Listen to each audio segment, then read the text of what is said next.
sa matatamis na salita ng mga Amerikano. Walang puwang ang bulag sa gabinete na ito.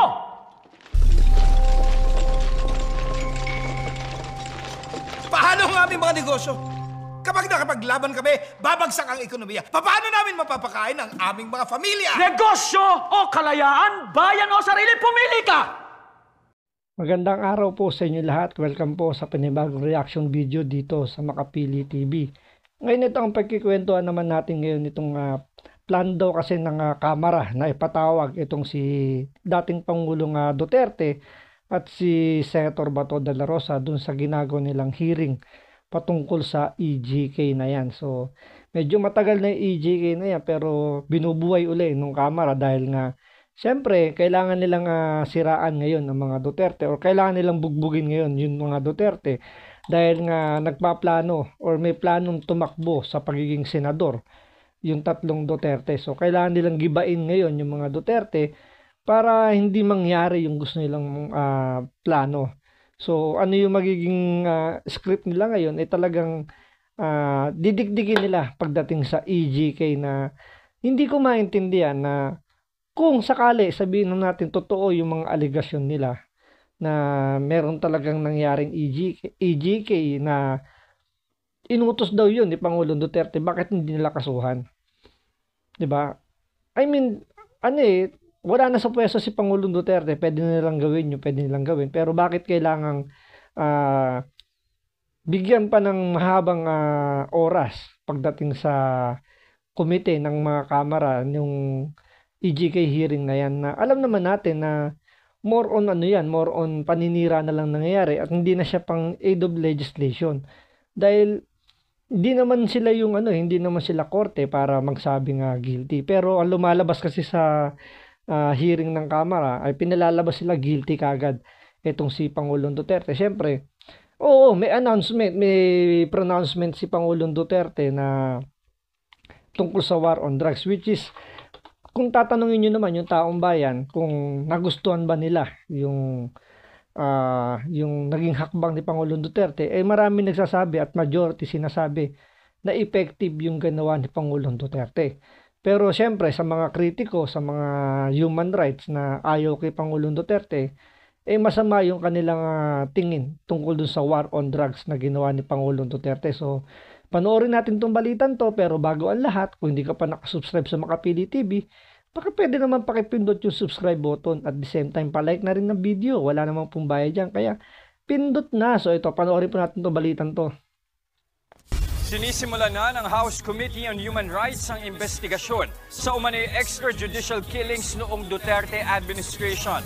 Plano nilang imbitahan sina dating Senador Laila de Lima, dating Pangulong Rodrigo Duterte at dating PNP Chief Bato de la Rosa. Alam nyo, kung sakaling mangyari na magharap-harap, halimbawa dumalo yung tatlong yan, ang mangyayari dyan parang circus na lang yan, batuhan na lang ng batuhan ng mga akusasyon. Siyempre, sa side nila Duterte, nila Senator Bato, siyempre i-deny nila yung aligasyon. Pero kay De Lima, siyempre sa side niya, ipagdidiinan nila yan na kasalanan or may kinalaman itong nung administrasyon ni Pangulong Duterte na may kinalaman sila sa mga nangyaring patayan dyan.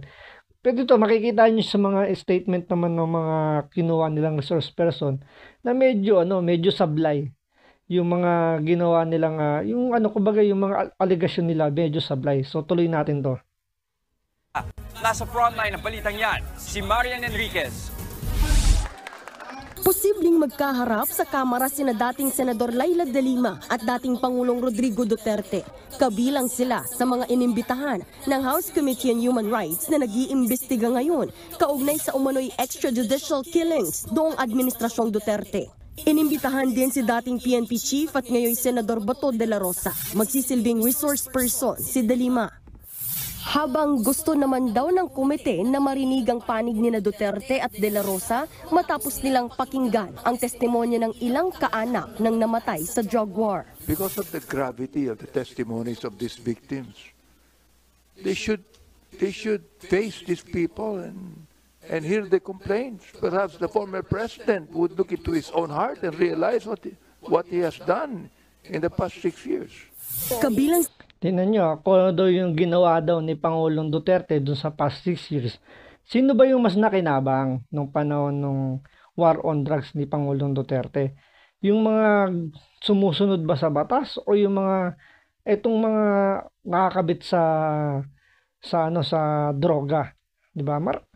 Kahit naman sa kayo magpunta, marami talagang ang natuwa nung panahon ng war on drugs si Pangulong Duterte dahil naputol yung mga sungay ng mga drug addict, ng mga drug lord na yan dahil kay Pangulong Duterte.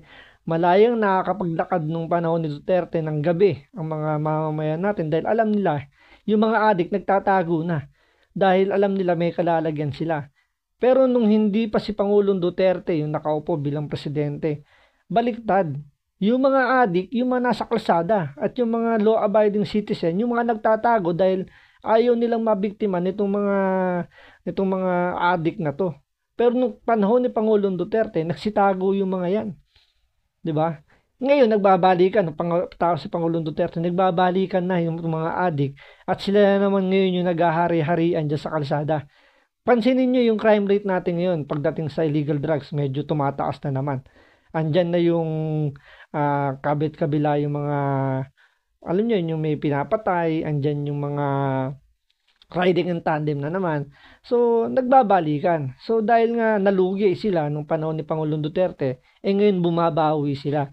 So, ito, panoorin po ninyo or pakinggan ninyo yung sinabi nitong di umano na isa sila sa mga biktima daw nung war on drugs si Pangulong Duterte. Pakinggan ninyo maigi. Sa may namatay na kaanak sa drug war si Meli Fernandez na taga Bagong Silang, Caloocan. Sariwa pa sa kanyang alaala ang pagsalakay ng mga armadong lalaki sa kanilang bahay noong 2016. Sariwa pa daw yung sa kanyang alaala ang pagpasok daw ng mga armadong kalalakihan sa kanilang bahay. So, paano mo nasabing mga pulis yung pumasok dun sa bahay nila, armado nga ng mga nakalalakihan. Hindi naman sinabing pinasok sila ng mga armadong pulis. So, hindi rin naman sinabi dito kung bakit, ano yung reason bakit pinasok ba yung bahay nila. Hindi naman sinabi kung yung kaanak nila kasama ba dun sa nasa drug list or drug watch list ng kapulisan ng barangay. So, hindi malinaw. Pero sa kanila, malinaw, pulis yung pumasok sa kanila, pulis yung tumira doon sa kanyang kaanak. 'Di ba? Kita nyo agad yung pagpapahid kagad nila ng aligasyon na pulis kagad yung pumasok. At yung mga pulis na pumasok na yun, ang nagutos si Pangulong Duterte. Ano ba sabi ni Pangulong Duterte? Kung kayo involved sa droga, iwan nyo na yan kasi mamamatay kayo. Nanlaban kaya nangyari, alangan naman yung pulis, antayin nilang barilin muna sila at silang mategi. Siyempre sila, uunahan na nila, nanlaban di ba? Bigla na lang daw pinaulanan ng bala ang kanyang mag-ama. Kahit ilang taon na ngayon pero masakit sa dibdib. Bakit daw siya pa? Wala siyang kasalanan, matino siyang tao. Bakit siya daw pat? Matino naman daw. Yan naman lagi yung sinasabi ng mga biktima na involved sa mga ganyang kalakaran. Na alam niyo yung misa kasi iba dyan, nagbubulag-bulagan na lang na involved talaga dahil meron sila nakukuhang may pakinabang din sila dun sa ginagawa. Di naman malinaw rito kung ano yung sinabi o hindi malinaw yung sinabi na kung pulis daw ba yung mga bumaril sa kanilang bahay. Basta sinabi armado mga tao lang daw, mga lalaki. So pero sa kanila, alam nila pulis kagad yun. Hindi ba pwede yung pumasok doon mga miyembro ng sindikato na pinatatahimik yung mga kanilang mga galamay para hindi sila maituro. So 'di ba? Dapat tinitingnan mo na yung big picture Hindi mga pulis yung tumira diyan. At ang nagutos sa mga pulis si Duterte at si Bato. 'Di ba? Ganun kagad silang maghusga kagad kaya pinalalabas nila na si Pangulong Duterte yung nag-utos. Yun ang salita ng anak ko. Giit ng grupo ng mga abogadong tumutulong sa mga pamilya ng biktima, si dating Pangulong Duterte ang pinaka-responsable sa mga nangyaring patayan sa kanyang administrasyon. Diba? Tingnan nyo, sa kanila, ang pinaka-responsable kagad is si Pangulong Duterte. Di ba pwedeng ang mga responsable dyan ay yung mga tiwaling pulis lang? Na tiwaling pulis na konektado sa mga drug lord. Bakit kay Pangulong Duterte kagad? Siyempre, si Pangulong Duterte, ano ba ang mandato niya? Pangalagaan ng ating bansa, pangalagaan yung mga mamamayan natin. So, nakita ni Pangulong Duterte na tayo ay parang nasa narco country na pinatatakbon tayo ng mga illegal, ng mga drug lord. So, nilabanan ni Pangulong Duterte yon para i-save yung mga kabataan natin, yung mga pamilyang law-abiding. So, ganun talaga pag gera, tulad niya, war on drugs, talagang hindi mawawala yung, yung casualty. Pero sino ba yung mga casualty na yun? Sabihin natin yung mga nadamay na lang. Pero di ba nakulong na yung mga pulis na umabuso sa, alam niyo, yung talagang gumawa ng hindi tama, napanagot naman ng batas. So, bakit kailangang may ituro kagad kay Pangulong Duterte kung hindi naman sumunod doon sa direktiba ni Pangulong Duterte?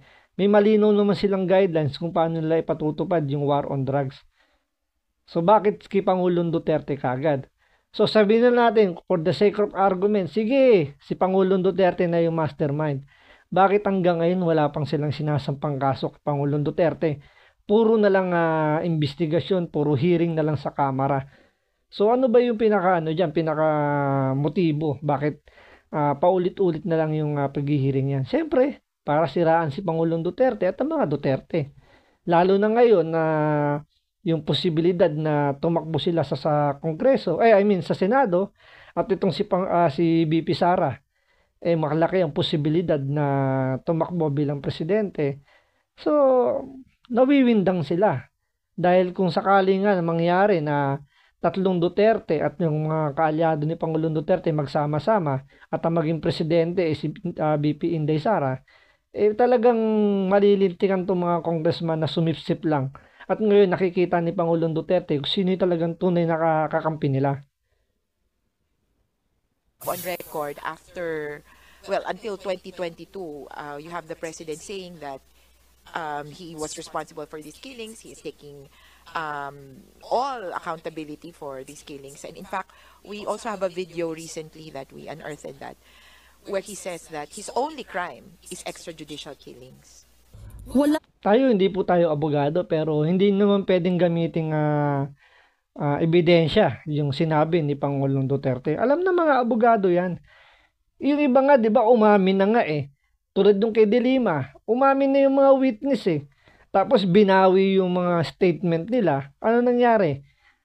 Dismiss, acquitted lahat ng kaso ni De Lima. So hindi pwedeng gamitin yung ebidensya, yung sinasabi nitong abogado na sinasabing yung mga pronouncement ni Pangulong Duterte. Hindi naman pwedeng gamitin ebidensya sa korte yun So pero sila, pinanindigan nila, puro hearsay lang yung yung kanilang ebidensya. Wala naman talaga silang strong evidence na magtuturo na si Pangulong Duterte talaga yung utak sa pagpatay ng mga tiwaling pulis dun sa mga, sabi natin, sa mga inosenteng Pilipino na dami lang sa drug on war.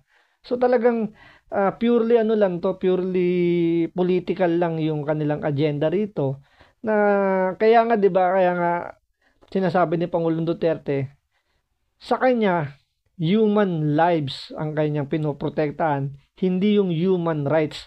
Kasi yung human rights, inaabuso lang yan ng mga nasa kapangyarihan. Pero ang mga mas dihado dyan, yung mga mahihirap, kaya nga ang mas pinoprotektahan ni Pangulong Duterte is yung human lives, yung buhay. Diba?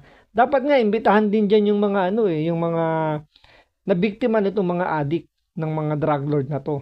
Na hanggang ngayon ay wala silang nakukuhang hustisya. 'Di ba? Dapat imbitahan din Tapos sabihin nila, paano naman po kami ng mga inargabyado ng mga drug lord na 'yan, ng mga addict na 'yan na hanggang ngayon hindi namin nakukuha yung hustisya. 'Di ba? Kasi ang nangyayari diyan, ang kinukuha lang nila is yung side lang ng mga alam niyo, yung galit lang dun sa mga ginawa ni Pangulong Duterte. Pero bakit hindi nila kunin yung side, yung mga natuwa dun sa naging war on drugs ni Pangulong Duterte?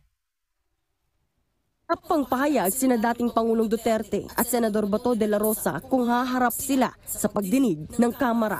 Nagbabalita mula sa Frontline, Marian Enrique. Pero nagbigay na ng statement dito si Senator Bato de la Rosa na hindi siya a-attend as per advice po ni Senate President Jesus Escudero, kasi pag binrake ni, kasi may rules sila dyan may rules ang Senado na hindi sila pwedeng umattend sa Congress hearing, kasi once na umattend sila dyan, parang aabusuhin na yan ng Kongreso na ipatawag sila na ipatawag. So sabi nga dyan ni Senator Bato de la Rosa, 24 lang sila tapos aabalahin pa sila ng Kongreso, which is ang Kongreso naman napakarami nila. So hundreds po sila dyan, so hindi sila masyadong maapektuhan, unlike kasi sa Senado na maapektuhan sila, isang senador lang yung ipatawag dyan, so maaabala na sila, so maaabuso rin sila. So yun nga, nagsalita na rin naman si Harry Roque na hindi raw dadalo dyan si Pangulong Duterte kasi hindi naman niya kailangan magbigay ng statement dyan, di ba? Kung ang sinasabi nga ni Pangulong Duterte, kung sa tingin nyo may kaso siyang dapat harapin, isampan nyo yung kaso at haharapin na lang nila sa korte dito sa Pilipinas. Pero ang tanong, bakit wala pa silang isinasampang kaso at puro ngak-ngak lang, di ba? Hindi nyo ba naisip yun? Kung mayroong totoong kasalanan si Pangulong Duterte, sampahan nyo ng kaso. Bakit kailangan ang ipangano nyo pa yung ICC na wala namang alam yan sa nangyari? Lahat lang naman yan, nakikinig lang naman sa hearsay ng mga sinasabing humihingi daw ng tulong sila Trillanes. Wala nga silang may pakitang ebidensya. So abangan natin sa mga susunod na araw kung talagang a-attend si De Lima. Tingnan natin. Pero pag umattend kasi si De Lima dyan, ano pa i-expect mo? Siyempre, lahat ng mga isasabihin dyan, lahat na ikukwento niyan, is against para sa mga Duterte. At siyempre, kwento niya yan, siyempre sila ang bida dyan. So, abangan natin sa mga susunod na araw. So, maraming salamat po sa panonood. Ingat po kayo lagi.